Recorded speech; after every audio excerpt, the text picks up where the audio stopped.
You are watching The World 24/7 on the NDTV network. I'm Parmeshwar Bawa. Let's begin with the headlines we're tracking at the moment. Just more than 2 weeks after US President Joe Biden ended his own presidential effort and thrust Vice President Kamala Harris to the top of the Democratic Party, Harris has chosen her own number 2. Minnesota Governor Tim Walz will be her running mate. Nobel laureate Muhammad Yunus has been appointed as head of Bangladesh's interim government. Meanwhile, following an all-party meeting convened by the centre, Dr. S. Shankar addressed the Rajya Sabha on the ongoing political crisis in Bangladesh and said that the government is monitoring the situation with regard to the status of minorities. In the United Kingdom, more than 400 people have been arrested in connection with the rioting over the last week. Prime Minister Keir Starmer has promised communities will be safe following a Cobra meeting on Tuesday evening and also said that those taking part in the unrest will feel the full force of the law. Hamas says it has chosen Yahya Sinwar, its top official in Gaza, as the new leader of its political bureau. The selection of Sinwar follows Ismail Haniyeh's assassination in Tehran. The leader of Hezbollah has pledged a strong and effective response to the killing of its military commander by Israel last week, no matter the consequences, and said Hezbollah would act either alone or with its regional allies. Taiwan's defense budget will reach an all-time high of nearly $20 billion next year, President Lai Ching-te has announced. Taipei is seeking to bolster its defense capabilities as China, which claims a self-governing island, ramps up military pressure and rhetoric.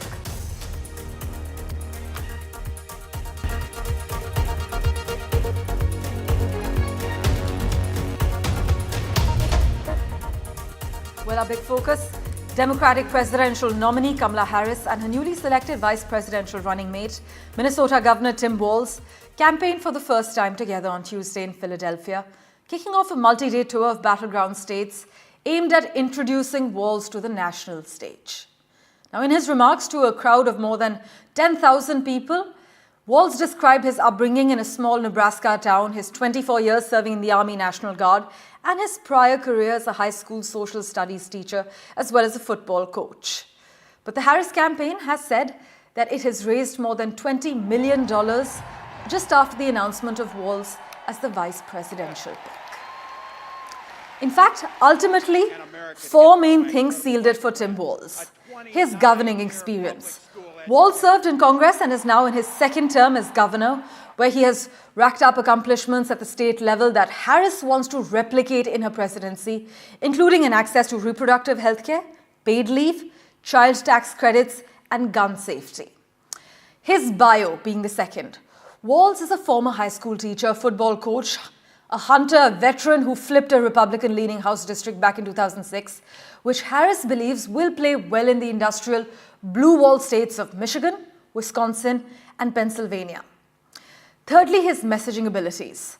Now, Tim Walz is seen by Harris's camp as a deft messenger, popularizing weird as a messaging framework to describe former President Donald Trump, as well as his running mate, Senator J.D. Vance, a cutting and clear tagline that went viral over the last 2 weeks in the United States. And the last being Kamala Harris and Tim Walz's rapport.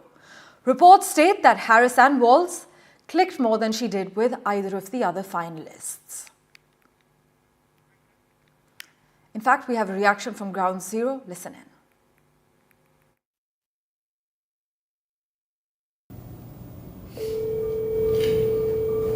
Hi, this is Tim. It's Kamala Harris. Good morning, Governor. Good morning, Madam Vice President. Listen, I want you to do this with me. Let's do this together. Would you be my running mate and let's get this thing on the road? I would be honored, Madam Vice President. The joy that you're bringing back to the country, the enthusiasm that's out there, it'll be a privilege to take this with you across the country. Well, let me tell you, I have just the utmost respect for you. I have really enjoyed our work together. You understand our country. You have dedicated yourself to our country in so many different and beautiful ways. And we're going to do this. We're going to win. And we're going to unify our country and remind everyone that we are fighting for the future for everyone. So let's get out there and get this done, okay? let's do it. Do the work in front of us. Let's win this thing. That's right. All right, buddy. I'll see you soon. Take care. Thank you. Okay. Yeah. Bye. I do. Governor Tim Walz took the oath of office today as Minnesota's 41st chief executive. Minnesota Governor Tim Walz is not a face many among the U.S. public recognized until a week ago when his observation calling Republicans weird shot him into the spotlight. With Vice President Kamala Harris picking the two-term Minnesota governor to be her running mate, Walz is closer to the White House than ever before. The seasoned Washington congressman faced stiff competition from many such as Governor Josh Shapiro of Pennsylvania, Arizona Senator Mark Kelly, and Governor Andy Beshear of Kentucky, among others. While many touted Shapiro to be Harris's top pick, ultimately she chose the two-term Minnesota governor as her vice presidential candidate. Despite not having a strong fundraising base, the 60-year-old Walz helps the Harris campaign secure the rural vote of the upper Midwest, a critical region in U.S. presidential politics that often serves as a buffer for Democrats seeking the White House. Minnesota has the longest Democratic streak in the United States, having primarily voted Democratic for the past 5 decades. Yet, since 2016, Donald Trump has begun to dominate in rural areas, winning battleground states such as Michigan and Wisconsin in 2016, making Minnesota and Walz's success in the region crucial for Harris's campaign in this election.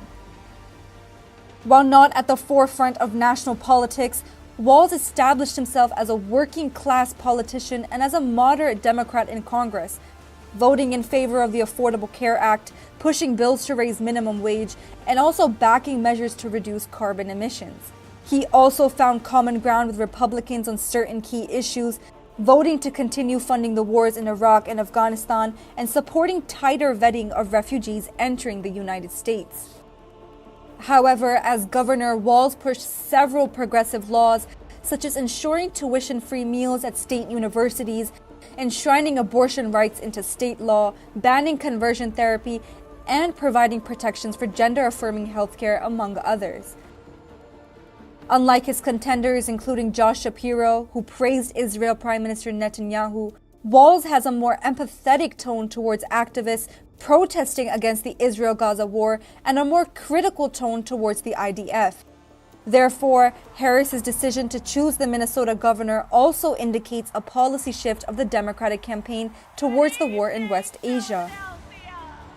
Joe Biden and Barack Obama were quick to endorse Walz, calling him a strong, principled, and effective leader who believes the government works to serve the people. Biden also praised Harris's choice, calling the Harris-Walz ticket a powerful voice for the working people. Republicans have already begun attacking the Minnesota governor, calling him a failed congressman and a rubber stamp of the Democrats' party's dangerous liberal agenda. With roughly 3 months to go in the United States election race, the stage is now set for the fierce contest between the Trump-Vance and Harris-Walz campaign on November 5th. With Disha Bakchi, Bureau Report, NDTV World. Right, we have with us Benji Haya, live from Philadelphia at the moment. Thanks so much, Benji, for making time for us. Now, in 2004, Mr. Walz was a high school teacher. It's been quite a long journey since then for him. We are told he's built a reputation as a folksy politician who can get things done. But Benji, take us through what Tim Walz brings to the Democratic ticket. Well, good evening from a rainy and damp Pennsylvania, but ultimately nothing could put a dampener on what has been a remarkably boisterous, raucous evening in terms of the atmosphere that we experienced inside the rally for Kamala Harris and her new running mate, Tim Walz, a Minnesota governor who was rarely heard of by many Americans just weeks ago, now soon to be a household name. He is someone that the Harris campaign has described as affable, someone with a happy-go-lucky attitude, with a strong degree of experience both within politics at local and national level, but also outside of politics, a veteran, a former teacher, a former football coach, as we were hearing, someone that can try to reach across the political aisle, win the hearts and minds of rural Americans in those key swing states that will decide the election outcome, including here in Pennsylvania, and someone that can bring with him effective communication and messaging to hit back against the attacks that are incoming already from Donald Trump's campaign. This is ultimately about balancing the ticket for Kamala Harris in terms of geography, in terms of race, in terms of ideology, putting the Democratic Party, she hopes, in the best stead possible come November. Walz has the ability to reach across the political aisle, as Benji is reporting. But Benji, he hasn't been without criticism during his time in office, right? And in fact, Republicans have wasted no time in beginning to attack him. The Trump campaign has already called him a West Coast wannabe.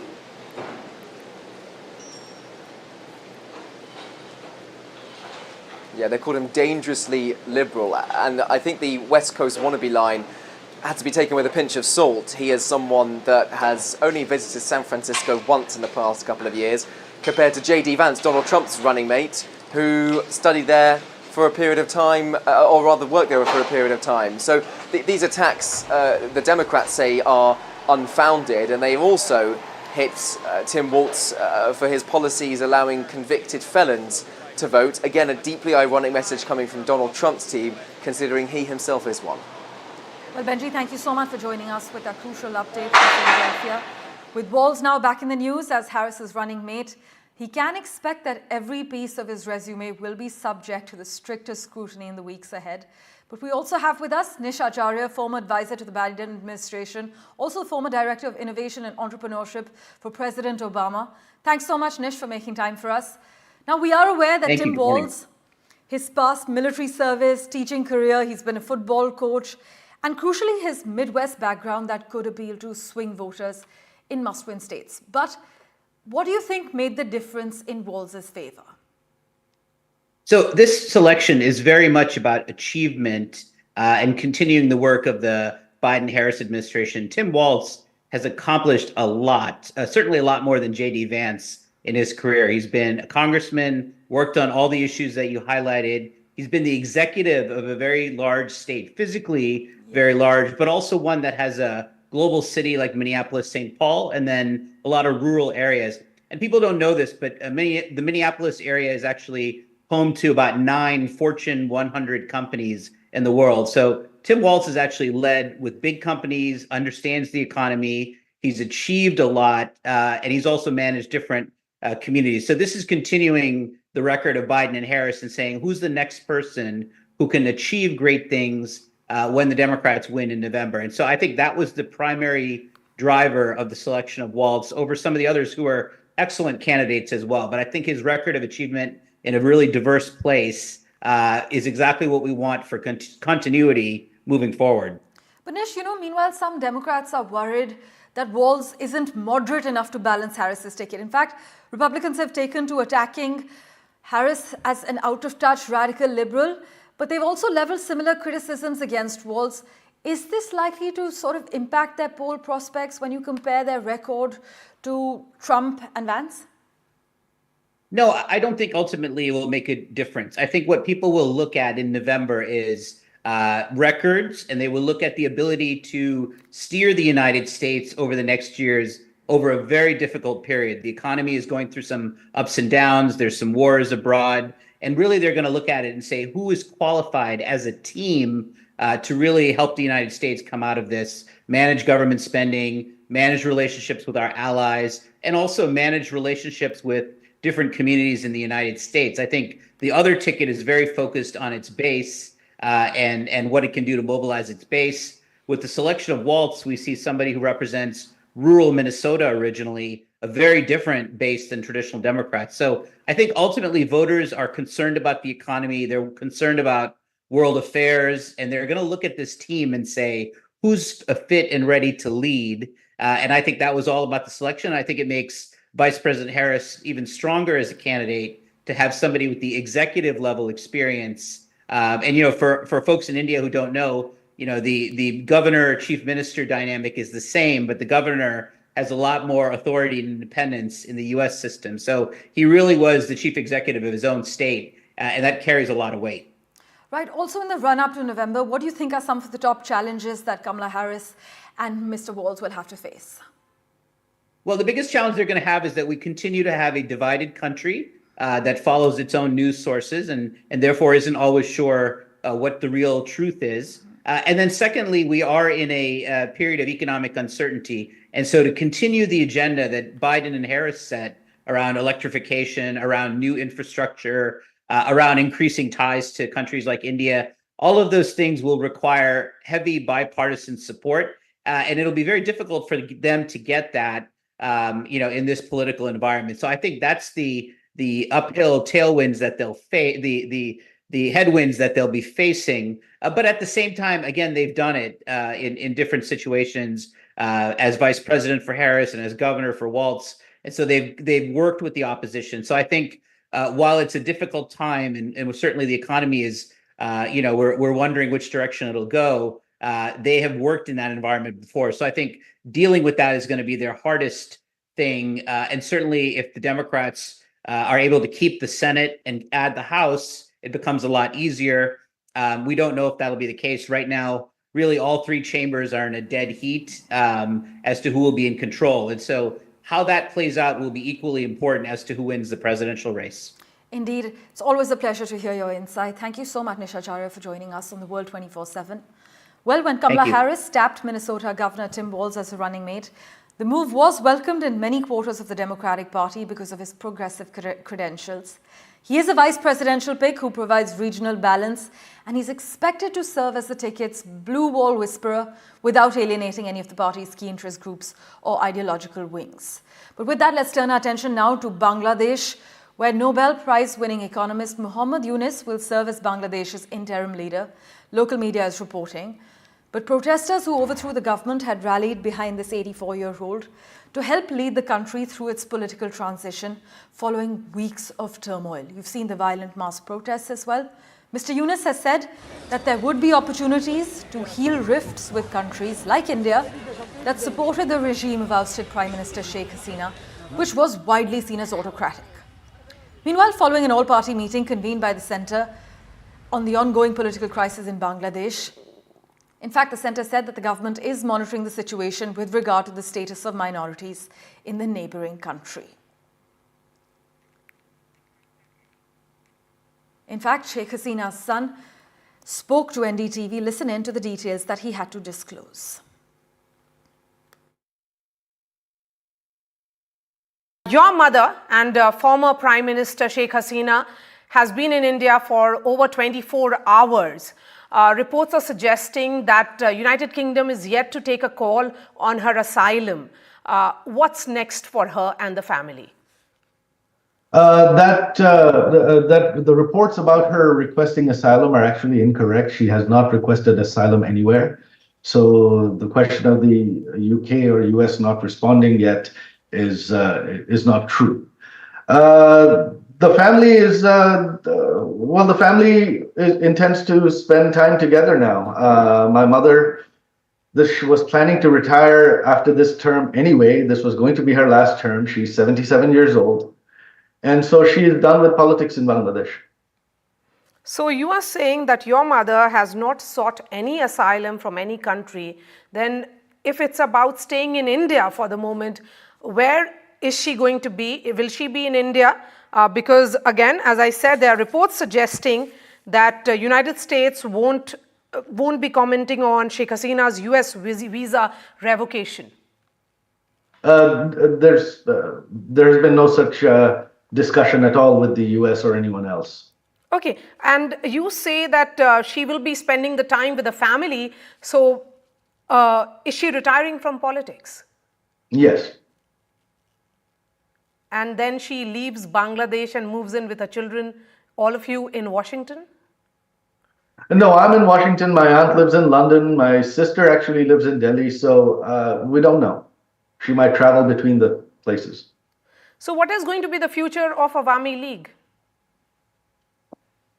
That I don't know. I'm mostly concerned about the lives of our party members because they are being attacked. Several of our members of parliament have been killed. Almost all our ministers and many MPs' homes have been burnt, including cricketer Mashrafi. And so we are very concerned for their safety. And I would ask the Indian government's help in ensuring their safety. to save their lives, because this is not a political movement. I mean, if it was a political movement, if these forces were democratic, then why are they killing people? Why do you say that this was not a political movement? I'm going to take that question a little bit later, but there are reports also suggesting that former ministers of Sheikh Hasina's cabinet are being stopped from leaving the country. So certainly there is that sense of uncertainty in Awami League and its future.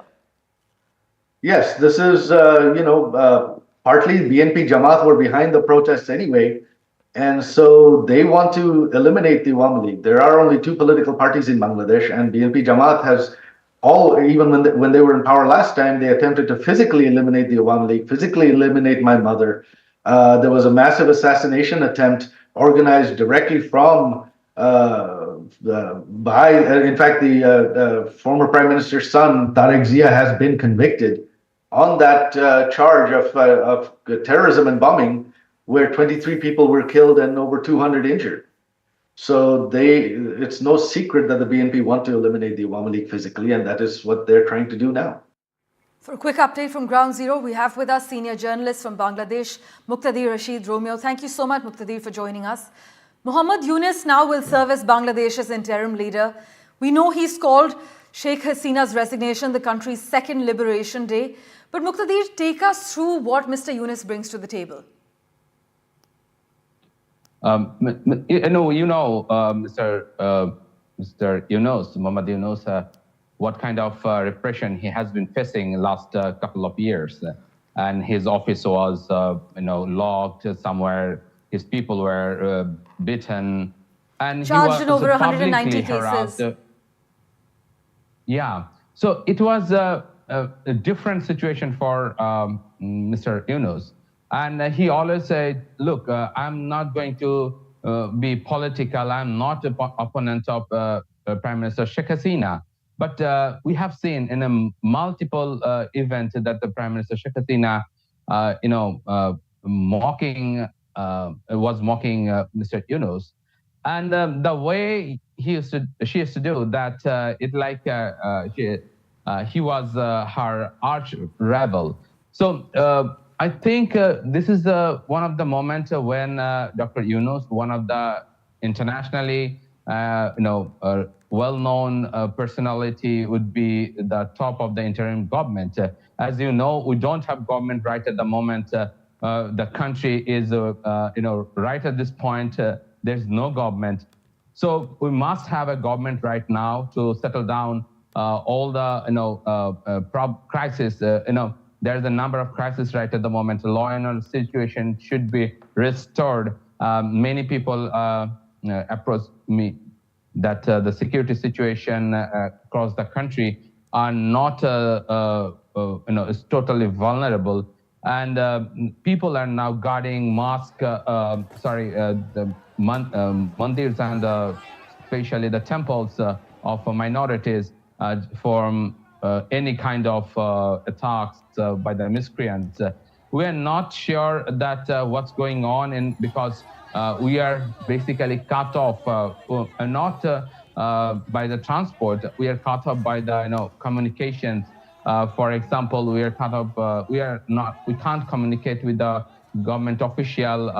We can't communicate with most of the the police officials. As the police officials are yet to join or yet to function in are yet to join their work in many places. Right. So it's a different situation. But one of the things I must say that Awami League Secretary General Ubaidul Qadir, who is to say, look, if Awami League fall from the power, that hundreds of thousands of people will be killed. But yet we haven't heard such kind of massacre. Yes. We just have heard that the police station were attacked, and many police stations attacked because of the police brutality, and because the senior police leadership, the highly corrupt police leadership, convinced the Prime Minister that the arm or the crackdown on the student could be a solution.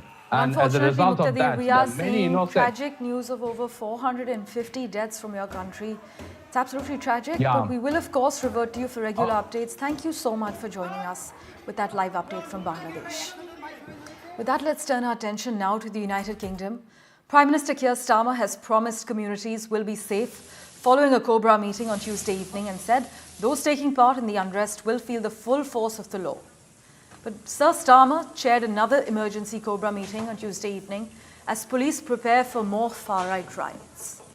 In fact, the British Prime Minister told reporters inside Downing Street after the meeting that those involved will actually feel the full force of the law, adding that nobody should be involved themselves in this disorder.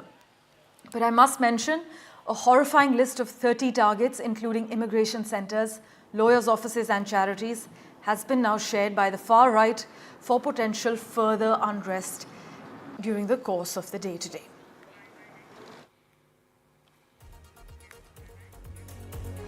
Well, thank you so much for investing your time and watching this edition of The World 24/7. We'll keep tracking the latest updates for you. Do stay tuned.